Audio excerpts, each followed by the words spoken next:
Hey, what's going on guys, iiSketch here, welcome back, and today I'm going to be going over the weapons part of my Splatoon guides. And I'm actually going to have to separate this into mini sections because there are actually so many weapons in the game, and I'd rather just take time specifically looking at some weapons and going into more depth than just skimming over a bunch of the weapons like I did 2 videos ago. So without further ado, let's get into the video. So the first weapon we have here is the Sploosh-O-Matic. The Sploosh-O-Matic is probably one of the more aggressive weapons in the game. It has very low range but very high damage. And as you can see with this weapons kit, it very well goes with that. The default kit comes with Curling Bomb, one of the most aggressive subs in the entire game, and Splashdown, one of the most aggressive specials in the whole game. Now the next weapon here is a bit of an oddball. It's one of the weapons that kind of has an identity crisis, where you have kind of a mix of your subs and specials in your weapon that don't really make sense. For example, the Neo Sploosh-O-Matic. The Neo Sploosh-O-Matic is, the same as the normal one as far as the weapon goes. It's very high damage, very low range, not very accurate when it comes to medium range, but it comes with a squid beacon, which is usually things you want on a backline. The way the squid beacon works is once you throw it down, other players can jump to it, which is very good for players that don't die very often, because the beacon will usually be placed in a safe area. And the next thing that it has is Tinted Missiles, which doesn't really fit on one class or another to me. Personally, I feel like anyone should be able to use it because it's more of a utility special than anything. The final Sploosh-O-Matic is the Sploosh-O-Matic 7. This weapon is a part of Sheldon's collection, which means it's from a previous game, and it comes with a special that was released later on in the game's lifecycle. The sub that it comes with is Splat Bomb, which is pretty much the most default bomb in the whole game. You throw it out, and after a certain time, it explodes.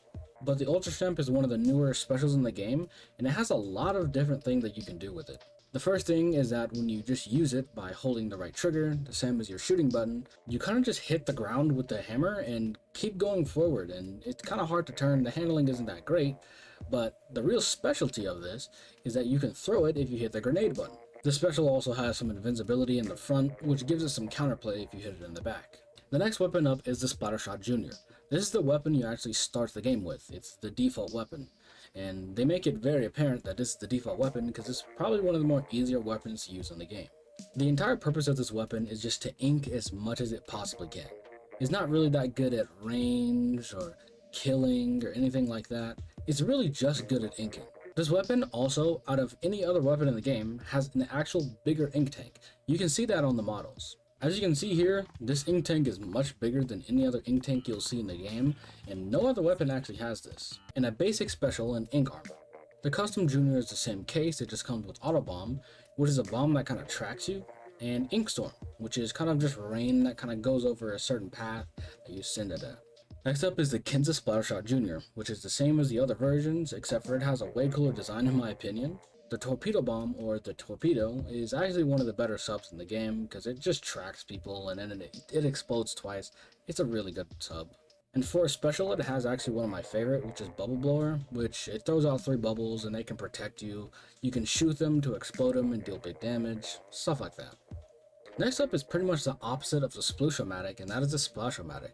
Where the Sploosh-O-Matic has pretty much no range and a lot of damage, the Splash-O-Matic has a lot of accuracy and not that much damage. This weapon is kind of a midliner, but also doesn't really have the range to contest the other midliners in the game. It's in a weird spot. One of the plus sides of this weapon is that it actually doesn't have any bloom or anything like that. Anytime you shoot this weapon, it's always going to be 100% accurate no matter what. And you may be wondering why I said this is more of a midline weapon. Well, that's because of its subs and specials, otherwise known as its kit.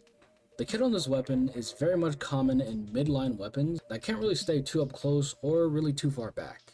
It starts off with Toxic Mist, which is just a little kind of dome that if your opponent gets in, they can't swim very fast, and they also don't gain ink from being in the ink. Next up is Inkjet, which is actually a pretty aggressive special in the game. It's just like you're playing the game normally, except for you're in an Inkjet and you're in the air.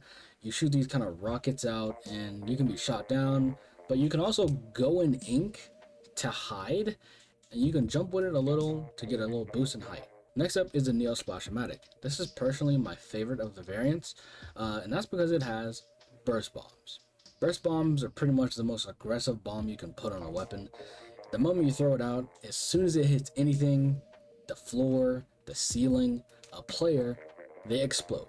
This is also pretty much the weakest bomb in the game, aside from like things like the ink mine, where you actually have to hit people 3 times indirect just to get it to kill, and 2 times if you get a direct hit with it. This puts a little bit of a skill ceiling on this sub weapon, and for a special is one of the most oppressive ones in the whole game, and that's a bomb rush. And not only is it a bomb rush, it's a suction bomb rush. And if you don't know, the suction bomb is the strongest bomb in the entire game. The next weapon up is the arrow spray. It's the weakest weapon in the game. Now it's because it took what the Splattershot Jr. was doing and turned it up to 10. This weapon has no range, the worst accuracy in the entire game, and the worst damage in the whole game. It takes 6 shots to kill. That's on no other weapon. But one thing that it is good at is shooting. It has also the highest fire rate in the entire game. So it's able to make up for that with just giving the entire team support with its special. And that it is really good at, because the specials are usually really good on this weapon. But let's start off with the subs. The sub is the suction bomb, which is kind of a weird thing to put on a weapon that just inks, giving it the highest damage sub in the game. I think that's kind of a weird touch, but it's whatever. But next up is another one that's extremely oppressive, and by extremely oppressive, I mean it's hard to get out if someone's throwing these at you. You really have to try your hardest to get away.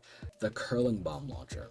So you remember what I was saying about curling bombs, how you kind of throw them out and you can follow them and things like that. It's one of the most aggressive subs in the whole game.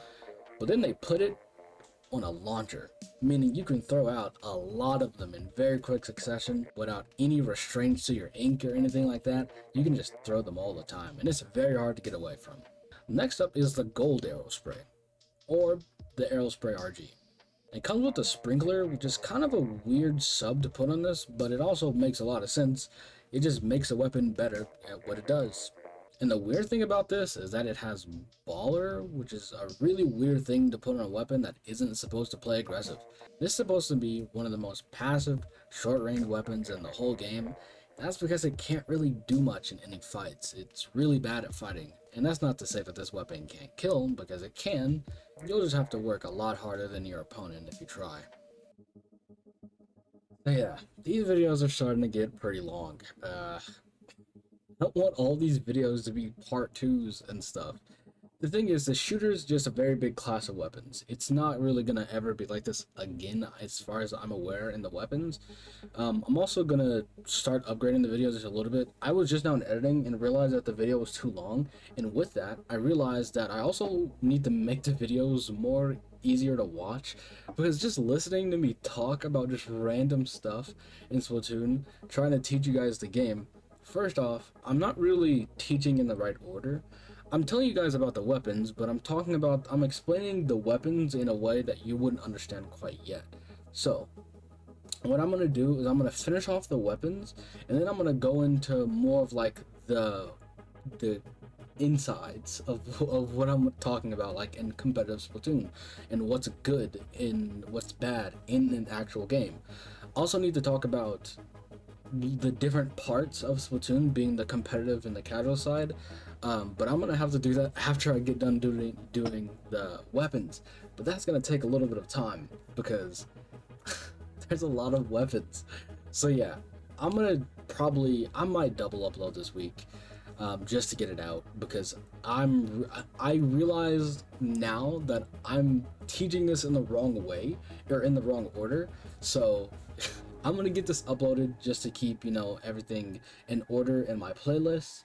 And once I'm done with that, then I will go in and I will make sure that I actually teach you guys the game and not just the weapons in the game, because the weapons can't really be explained without me saying anything about, how the game works and what's good in the game. How, I went over some of that in, the abilities, or going over stuff like that, but I need to just dedicate a video to just talking about the game.